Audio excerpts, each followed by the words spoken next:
안녕하세요, 여러분. For today's video, I'm a little bit sick. Yeah. So we're going to watch and listen to Doyoung's Memory. 안녕, 우주. Okay, let's go. Let's start. Here we go.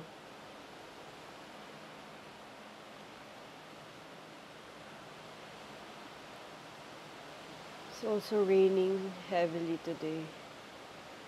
안녕, 우주. Memory. Alam mo, napanood ko yung mga reaction ng Rise, NCT 127, Dream.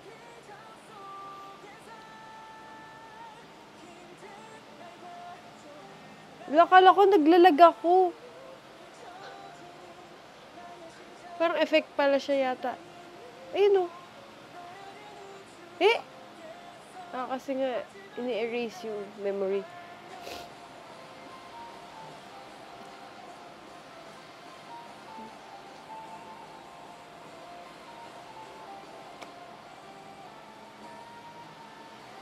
Saan naman nun?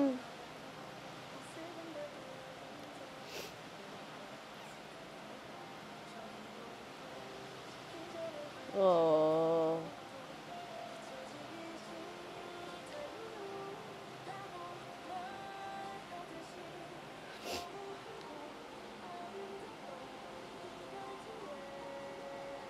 Oh. Poor birdie.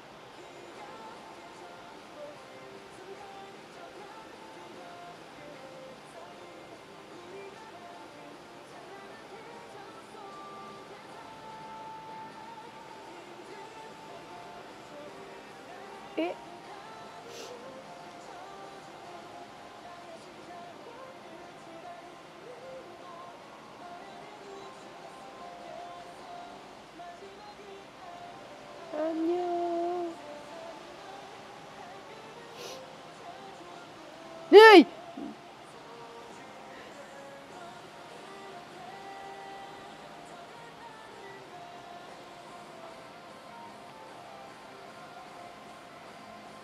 Para tuloy siyang ng anime.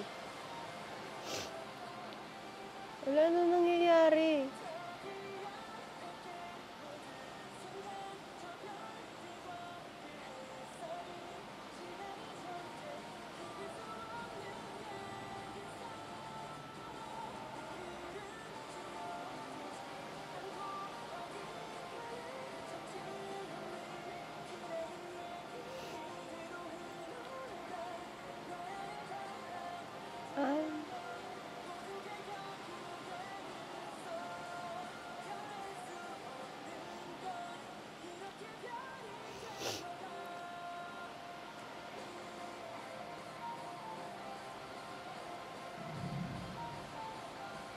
Wala. Dini-delete niya ba?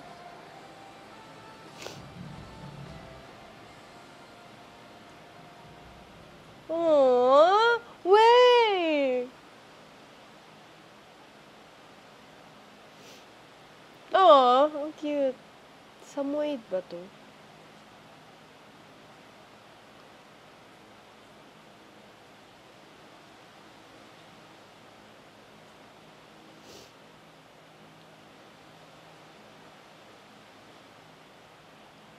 Yung suot ni Doyoung parang yung nasa hospital. Aww. Isip ko wait. Gusto ko tingnan ulit yung ginawa niya sa isa. Memory fragment. Dead bird is detected. Do you want to delete it permanently?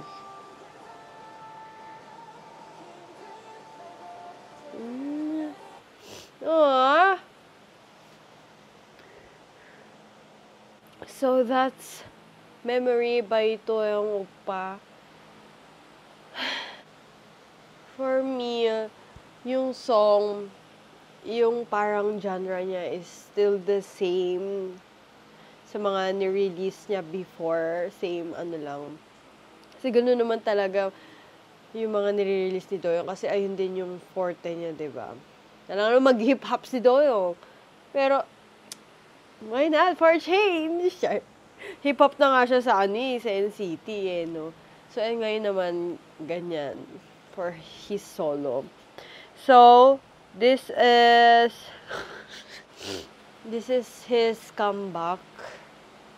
Malapit na ba siya mag-enlist? Opa!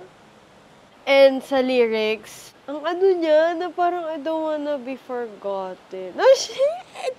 Para tuloy parang sa side as an NCTzen, yung parang ayun yung ng NCT, no? Alam mo yun, yung pagdating ng panahon, malilimutan mo na rin yung mga naging idols mo. Kasi syempre, tumatanda tayo. Hindi naman sila forever na K-pop idols, ganyan.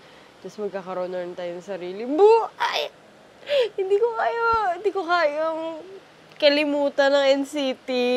Please. I cannot. Gusto ko kahit may mga family na ako soon. Gusto ko NCT pa rin ako. EXO. Gusto mo yun? So, ayun lang ang ating reaction for today. Doyoung's Annyeong Uju Memory. Please stream citizens, and to those who are not citizens that are watching right now, please stream Doyoung's Memory. Opa 사랑해. 안녕.